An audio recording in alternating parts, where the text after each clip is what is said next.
So I'll be damned if you're ever going to tell me that the number one issue for black people is not economic oppression. Here's why I have a real issue with the fact that when you look at most black leadership, most black movements, they've been very left wing. This is something that you're not going to hear in a lot of places, but this is something I'll believe till I go to my grave. A lot of the opposition that black leaders have received throughout the years when they would go kill certain black leaders and stuff like that, we instantly and easily and directly attribute it solely to racism, which racism certainly plays a part. But it's not just the racism. A lot of it has to do with the fact that a lot of our black leaders were finessed into aligning themselves with communist, socialist, Marxist agendas. If you look at the history of America, one thing America has hated as much, if not more than black people, is communist, socialist, Marxist ideologies. So a lot of the communist, socialist, Marxist ideologies, they come along and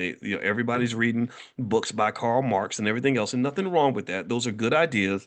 And so next thing you know, you're black, but you're a black Marxist, and so that same person who hates you because you're a Marxist, you assume that they just hate you because you're black. I'm not saying being black is an asset, but I am saying that there is a difference in how America views a black Marxist versus someone who's black and who's not a Marxist. Doesn't make it better or worse. I'm not saying that you should pick an ideology. I'm saying that that alignment with Marxism, the flaw with that is that then next thing you know, you're demonizing things that black people need because you're pursuing someone else's agenda. So what happens is that when you align yourself, when you say, instead of saying I'm black first, you say I'm Marxist.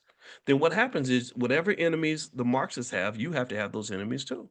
So what happens is a black man, a brother comes up and says, "Hey, brother, we want to build our community. Pay attention now. Let me know if you're following this." So a black man comes along who doesn't want to be a Marxist and says, "Look, I'm not into the politics.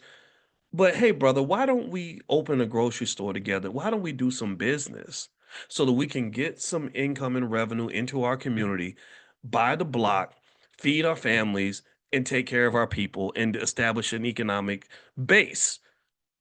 Well, next thing you know, it's like, well, no, you're like those dirty capitalists, and those capitalists, they ain't nothing but vultures and none of. Well, I didn't say I was a capitalist. I just said to you that I understand the importance of having economic power, that any form of nation building requires an economic engine, that many of your movements have died because there was no economic engine, because there was no economic thinker sitting around the table saying, how are we going to put money in this bitch? Do you understand what I'm saying?